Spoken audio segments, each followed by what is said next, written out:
Hi everyone, welcome to the FF Salon at Money 2020. My name is Emily Redding. Hi, and I'm Louise Oshea. Thank you so much for joining us today, Louise. This Thank you for having me. This is a real treat, especially for me.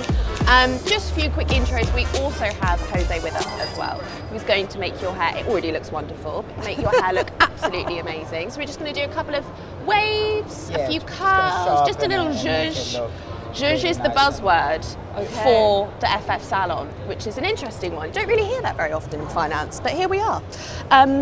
Louise, first of all, how are you doing? I'm doing great. Yes, you're excited to be at Money 2020? Yeah, first time. First time. So I am loving it. It is huge. Yes. I would definitely recommend it. Yes. I'm here for the whole week. Fantastic. And yeah, it's just been fantastic so far. Great. Yeah. Awesome. So I think we should just jump in. Because, I mean, you've had a pretty fascinating career, and I know we've not got that long, but I sort of want to hear all about it. Can you just talk me a little bit back, kind of through your background, what's led you to here right now? Okay. Well, I do a lot in insurance, okay? And I never, as a little girl, thought, oh yeah, I really want to grow up and work in insurance. That's certainly not something that naturally one would aspire to generally. So I definitely fell into it, and I think that's not an uncommon thing for people to find with their careers. Yeah. But I've always looked for things that challenge me, things that push me outside of my comfort zone. So I studied accounting, then I went into technology, and then I went into insurance. And I did loads and loads of different roles, but always with a kind of move around. I like a mission impossible. I like something really to kind of get my hands around, get your teeth into, and sort out. And that's kind of what is my real kind of like driver. Okay. And was you always like that? Growing up, I was like that? Because when I was born, my father called me Simon. Okay. There is a story here, and I need to hear it. Okay. So he had already had 3 girls. Okay. And he really wanted a boy. And I came out with this jet black hair, and he thought he had got his son. So he was like, we're going to call him Simon. And then he very quickly realized Simon was missing a key piece of equipment that would make him Simon. So he was very disappointed. So I disappointed my dad at the age of 30 seconds. Goodness me. And so throughout my life, I was always trying to kind of like do things that were, that showed that I was as good as Simon would have been, and always kind of taking on challenges and big projects and just things that my dad would make my dad proud, basically. So it is throughout my life. Well, Simon, I don't know, I won't call you that. That's incredible. What a great story. Simon. I'm going to Simon to Louise. I know, it should be Simone. I mean, I don't know. But. Yes. Okay, so I think that speaks to your sort of driving force. I mean, that makes perfect sense when you hear that story as to why you've always been driven to be so successful. If you're sort of looking at kind of the next generation and what the world looks like now, what's your one piece of advice that you would give to someone, or 3, we can have a few, it's fine, for people that are starting out in this industry, or as women starting out in this industry? We know it's tough. Yeah, no, definitely. I think the key is understanding what drives you, like your inner purpose, because if you can understand that and tap into it, then nothing will stop you.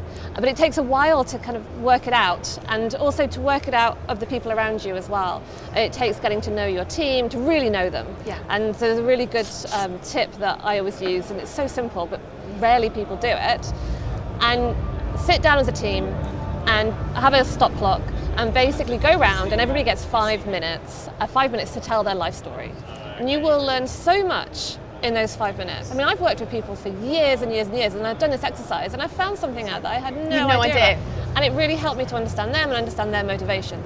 And then, so 5 minutes, and then you get 5 minutes of questions, so everybody can ask questions to that individual. It's a very vulnerable thing to do, but you will learn a lot, and I think that helps people tap into what their personal motivation is, and also the people around them. Great bonding exercise. Yes. Like you say, especially for people that may not have worked together but necessarily don't know each other. There's quite a big difference, isn't there, between working together and knowing someone. Absolutely. That's brilliant. And in terms of your career to date, what would you say is a particular highlight or a point that you look back on, you think, yeah, that was a good day? Well, I'm the former CEO of a company called Confused.com, which is quite famous in the UK. It is. And I took the job when I interviewed for it when I was heavily pregnant, about to give birth. Congratulations. To my second child, and I got the call to say you got the job when she was about 4 weeks old, and I was back in the office when she was 6 weeks old, and she came with me because my husband couldn't take her that particular day. And so I think when I look back, I'm very proud that I did that. I'm proud because I've got 2 daughters, and I showed them that you can do those types of things. You know, mummy does work and mummy has a career, and that's really important, and I love it and I'm happier for it.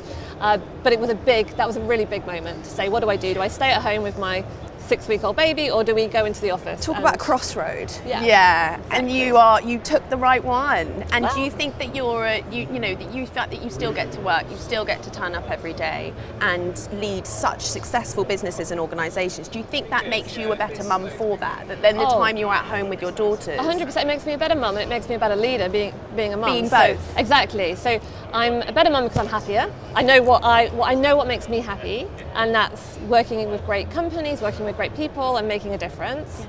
And the mission impossible. The mission impossible. And yes. Being a mum, it just makes you're braver, you're more organised, you cut through crap, you just get the job done. So it's a great combo. Yeah, I can imagine it is. It sounds fantastic. What are your daughters called? How old are they now? So Bronwyn, who's 8. Great name. And Emmy, who's 6. Lovely age. Busy ages. I can Very. imagine they're all in, busy. Loving life. They would be loving something like this. They would be running around all the stands, getting all the swag. Yeah. So I maybe have to pick some up for them. I think so. I think you're going to have 2 small suitcases for both of them. Well, your hair looks amazing. I know we're short on time. Jose, how are we doing? What are we thinking? When the spray comes out, we always know we're nearly there. Okay, look, one last question, Louise. Tell me, what is on the horizon for you over the next 12 months? Professionally, personally, a little bit of both? Oh, great. Okay, well, because I've just stepped down, so I was supposed to be taking a break. Yes, and are you? No. And why am I not surprised? That hasn't really worked out. So lots of fantastic people who are here today, lots of things going on, which I'm sure will become public as and when. Great. And but personally, I decided I was going to go trek the Dolomites. Wow. Yeah, okay. I know. And now I'm terrified because a girlfriend and I, a friend from uni, we're doing something like 100 kilometres and 5,000 metre ascent over the whole period of 5 days. 5 days? Yes. Oh my goodness. Not in heels though. Not in heels, absolutely not. I was going to say, you've got to come to comfy shoes for that. Oh my God, what a feat. That's a great idea though, what an adventure. Is that your idea of a break then? That's my idea. That's your idea. I mean, again, not surprised at all. But that sounds amazing. That sounds like a really cool adventure and good thing to do with a friend. Exactly. Another great bonding exercise. Exactly, yeah. Okay, I think we're nearly there. Should we do the big chair swivel, the big reveal? Oh wow, okay. Looks beautiful. Well, thank you so much for having me. No, it was awesome. Thank you. Okay, here we are. Perfect. Yeah, we're going round. Okay. This way. Oh wow. Perfect. Oh gosh. There you go. Just I a bit like. More smart, a bit more. All Very ready nice. for your stage moment. I haven't had my hair like that before. Yeah. That is Thank you. great, Louise. No Thank you worries. so much for joining us. thank That you. was such a pleasure. Such a pleasure.